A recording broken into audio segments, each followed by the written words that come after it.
In this part of the Neurocomputers and Deep Learning course related to recurrent neural networks, we will examine continuous Hopfield network as a special case of recurrent neural networks. And we will examine its stability using Lyapunov theorem and also Cohen-Grossberg theorem. Now we will consider continuous deterministic Hopfield model, which is a special case of the neural network described in the Cohen-Grossberg theorem. The continuous deterministic Hopfield model, which is based on continuous variables and responses, is proposed in Hopfield 84 to extend their discrete memory model described in Hopfield 82 for the processing elements to resemble actual neurons more closely. In this model, the neurons are modeled as amplifiers in conjunction with feedback circuits made up of wires, resistors, and capacitors, which suggests the possibility of building these circuits using VLSI technology. This is the Hopfield network made of electronic components. The connection weights are represented by resistors. Here we have an op-amp. The output function is the function for the operational amplifier. Here theta I is given as input to the op-amp, and the other input is AI, which is determined by the output of the other neurons, and the connection weights from these neurons to the current one. In fact, these are resistors, and here we have a conductance value, which is 1 over R. And here we have Ci, which is a capacitor and connected to ground. So AI is a function of the output values of other neurons, connection weights between them, and also the own conductance for the neuron and the capacitance. The output of the amplifier Xi is a continuous monotonically increasing function of the instantaneous input AI to the ith amplifier. The input-output relation of the ith amplifier is given by Fi at A is equal to tangent hyperbolic Ki A, where Ki is a constant called the gain parameter. Since the tangent hyperbolic function x is defined as e to the power x minus e to the power minus x divided by e to the power x plus e to the power minus x. This part can be divided by e to the power x. In that case, we will have 1 here and minus 2 times x in this part. And also, this part can be divided in the same way. So it will be equal to this one. Because of that, the amplifier transfer function can be written as Fia 1 minus e to the power minus Kia divided by 1 plus e to the power minus Kia, which is equal to 2 divided by 1 plus e to the power minus 2 Aki minus 1.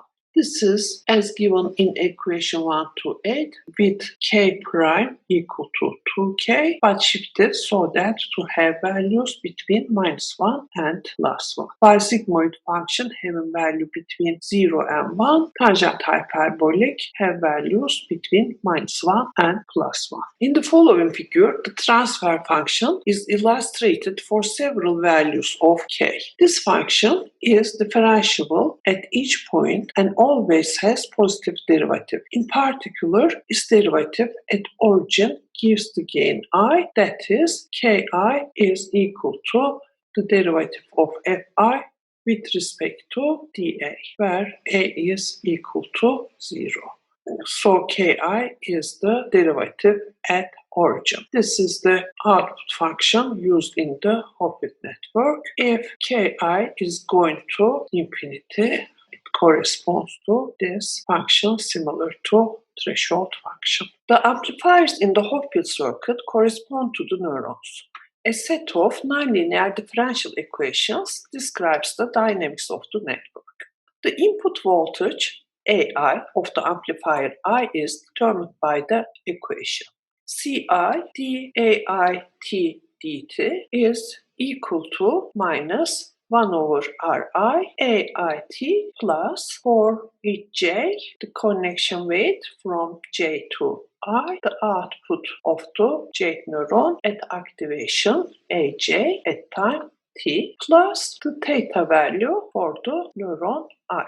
While xi, the output of the ith neuron, is equal to fi at ai. This corresponds to the output voltage. In this equation, 2 pi, Ri is determined as 1 over Ri is equal to conductance of the ith neuron plus the connection weights from Wj to I for each j.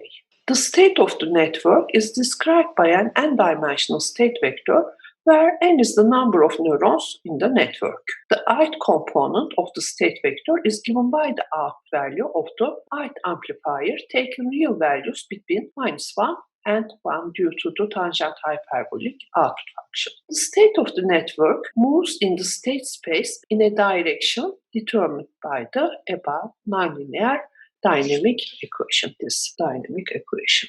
Given the neuron characteristics by this equation, Hopfield network can be represented by a neural network as shown below. This is the Hopfield network made of neurons. Here the output function is tangent hyperbolic function, and we have theta values which are input to each neuron, theta I for neuron I, and also we have inputs coming from the other neurons. Between them we have connection weights. The energy function for the continuous Hopfield model is given by the formula energy is equal to -1 over 2 double summation I from 1 to n and j from 1 to n wji multiplied by xj xi. That is the connection weight between neuron j and I and the output of j neuron and the output of the ith neuron. Plus, then we have a summation for each I from 1 to n, 1 over Ri integral from 0 to xi inverse of fi x dx minus summation I theta I xi. This energy function is introduced together with the Hopfield network, where fi minus 1 is the inverse of the function fi, that is fi inverse at xi is equal to ai. Inverse of the function applied at the output is equal to activation of the neuron. Remember that the output function was tangent hyperbolic function, which was 2 times sigmoid minus 1. In particular, for the transfer function defined by the equation given here, we have the inverse of the function is equal to minus ln 1 minus x divided by 1 plus x, which is shown in the figure given in the right. This is the inverse of the output function. Given x value, we are able to find out what is the activation using the inverse of the function. One way to show the stability of Hopfield network is to show that its energy function is a Lyapunov function. For energy E of the Hopfield network to be a Lyapunov function, it should satisfy the following constraints. The energy function is bounded. The time derivative of the energy function with respect to time is less than or equal to 0. Remember that this was the energy function introduced together with the Hopfield network.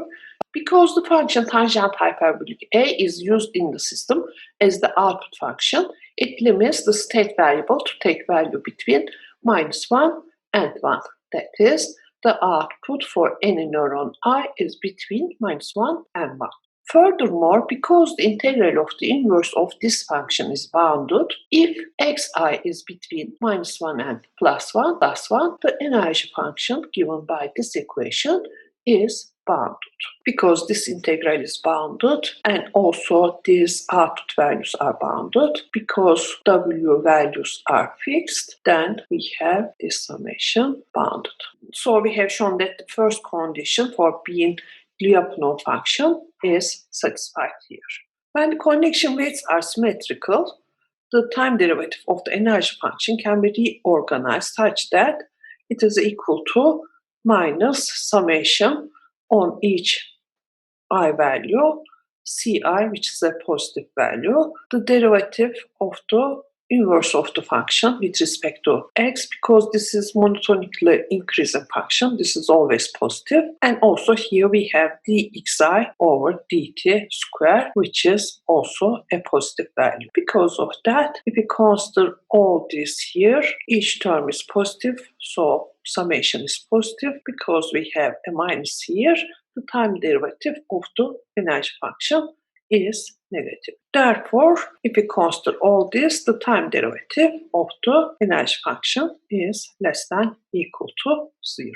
Therefore, the energy function described by this equation is the Lyapunov function for the Hopfield network when the connection waves are symmetrical. This means that whatever the initial state of the network is, it will converge to one of the equilibrium states depending on the Bayesian attraction in which the initial state lies.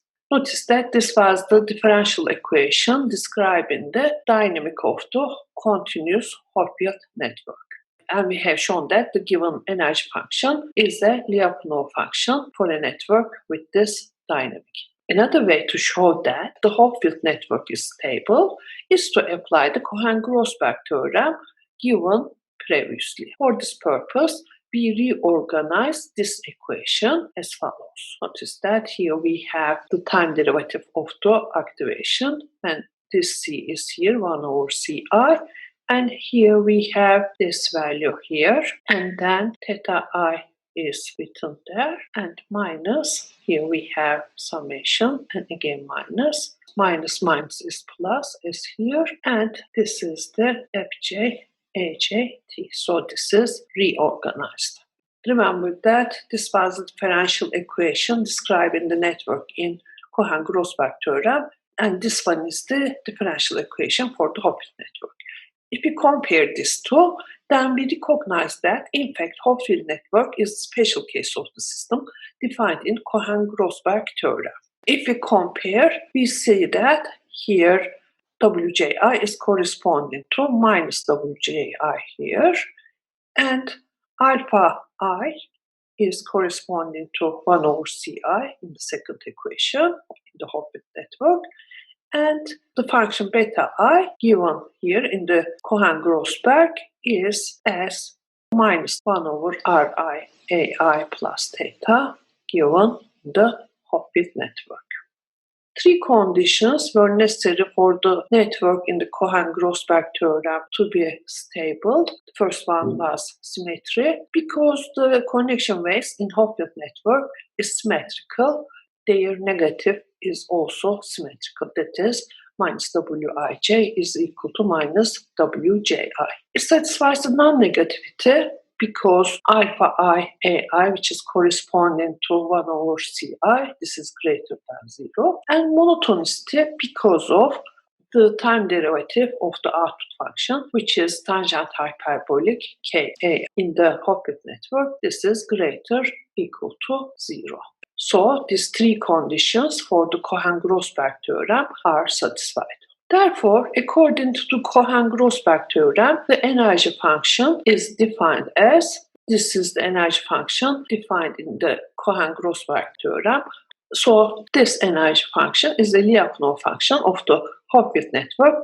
Therefore, this energy function is the Lyapunov function of the Hopfield network, and the network is globally asymptotically stable. Therefore, we have two energy functions. The first energy function is the one introduced together with the Hopfield network in the corresponding paper, and this one is the one obtained from the Cohen-Grossberg theorem. In fact, the energy equation defined by the Cohen-Grossberg theorem for the Hopfield network can be reorganized as the one given in this equation, which is the one introduced together with the Hopfield network. This is the energy contour map for a two-neuron, two-stable system. As the time derivative of the energy function is negative, the change in the state value of the network is in a direction where the energy decreases. Wherever you start, it will go in a direction such that always the energy is decreasing. But it may converge to this state or the other one depending on the initial state. In the figure, the ordinate and abscissa are the outputs of each neuron. The network has two stable states. These are the stable states, and they are located near the upper left and lower right corners. The second term of the energy function given previously, which is summation I from 1 to n, 1 over n, integral from 0 to xi, the current value of the output of the ith neuron, the inverse of the output function x dx alters the energy landscape. The value of the gain parameter determines how close to the stable points come to the hypercube corners. In the limit of very high gain, as kappa goes to infinity, this integral term approaches to zero, and the stable points of the system lie just at the corners of the Hamming hypercube, where the value of each state component is either -1 or +1. So, in that case, we will have stable states at these two corners. For finite gain, the stable points move towards the interior of the hypercube. As the gain becomes smaller, these stable points get closer and closer. They get closer to the center. When kappa is 0, only a single stable point exists in the system. Therefore, the choice of the gain parameter is quite important for the success of the operation.